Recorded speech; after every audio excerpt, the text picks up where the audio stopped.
भगवती श्री ललिता महात्रिपुर सुंदरी एवं भगवान सदाशिव को कोटिशः प्रणाम और आप सभी दर्शकों को नमस्कार। प्रिय दर्शकों, आज हम चर्चा कर रहे हैं आग अर्थात अग्नि की उत्पत्ति के विषय में। जैसा कि हम सभी जानते हैं, अग्नि हमारे जीवन में एक महत्वपूर्ण स्थान रखती है। अग्नि के बिना भोजन बनना, किसी भी पदार्थ का पकना और यज्ञ इत्यादि कर्म भी निष्पन्न नहीं हो पाते हैं। हमारे जीवन में होने वाले महत्वपूर्ण कार्यों में अग्नि का प्राथमिक स्थान है।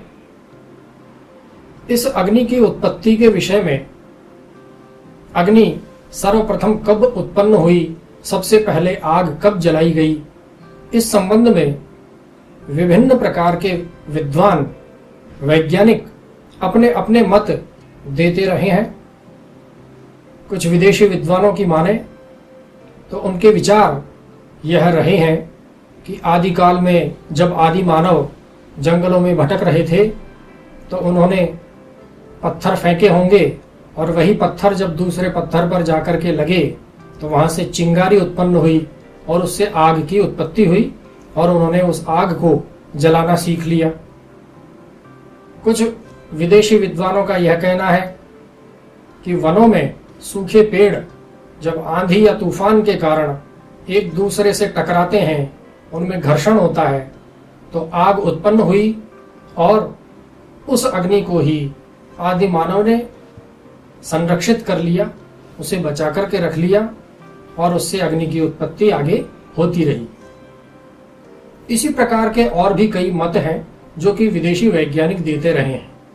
हमारे भारतीय संस्कृति के ज्ञान के इस भंडार में अग्नि का अनेकों स्थानों पर वर्णन मिलता है।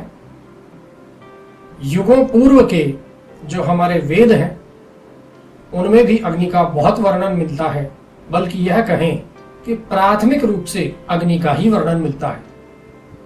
यदि हम ऋग्वेद को देखते हैं, ऋग्वेद का अध्ययन करने पर हम यह जान पाते हैं कि अग्नि परम पूज्य देवताओं में से एक है। हमारे वेदों एवं वेद के अन्य अंग स्वरूप शास्त्रों में अग्नि की उत्पत्ति से संबंधित विविध प्रकार के वर्णन मिलते हैं। युगों युगों से प्रचलन में रहे ऋग्वेद का अध्ययन करने पर हम यह जान पाते हैं कि अग्नि की उत्पत्ति हमारी संस्कृति में बहुत पहले कर ली गई थी, अर्थात अग्नि हमारे यहाँ युगों युगों पूर्व से ही प्रचलन में है, हमारे जीवन का अंग है। विशेषतया यज्ञ के संपादन, भोजन बनाने और श्राद्ध कर्म इत्यादि में अग्नि का महत्वपूर्ण प्रयोग रहा है। अग्नि को उत्पन्न करने के संबंध में ऋग्वेद में तीसरे मंडल में हमें वर्णन मिलता है।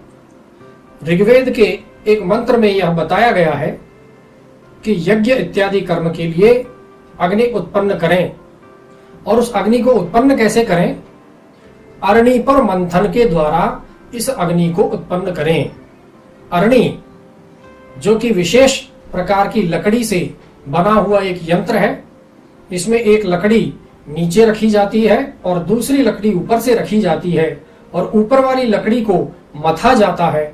जिस प्रकार से दही को मथ करके हम मक्खन निकालते हैं, वैसे ही इस ऊपर वाले यंत्र को घुमा करके मथ करके और उस यंत्र में जो है अग्नि को प्रकट किया जाता है, अग्नि को उत्पन्न किया जाता है। इस प्रकार से अरणि में अग्नि उत्पन्न करने का यह विधान ऋग्वेद में वर्णित है।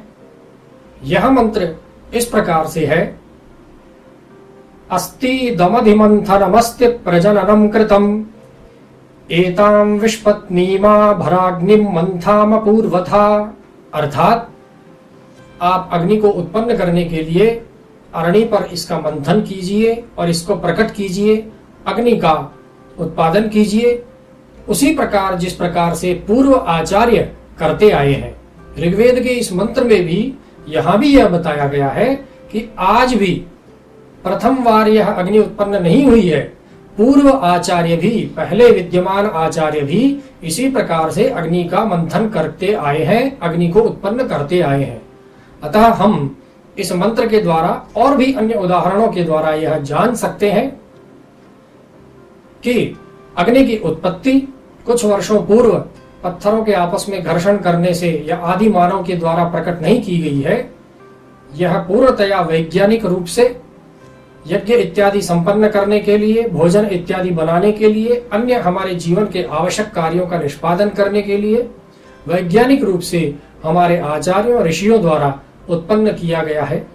और हमें ये सभी जानकारियां हमें हमारी भारतीय संस्कृति की ज्ञान परंपरा का वैभव दर्शाती हैं। हमें इन सभी जानकारियों का लाभ लेना चाहिए और अन्य लोगों को भी, चिर परिचितों को भी इनसे अवगत करवाना चाहिए। ओम स्वस्ति।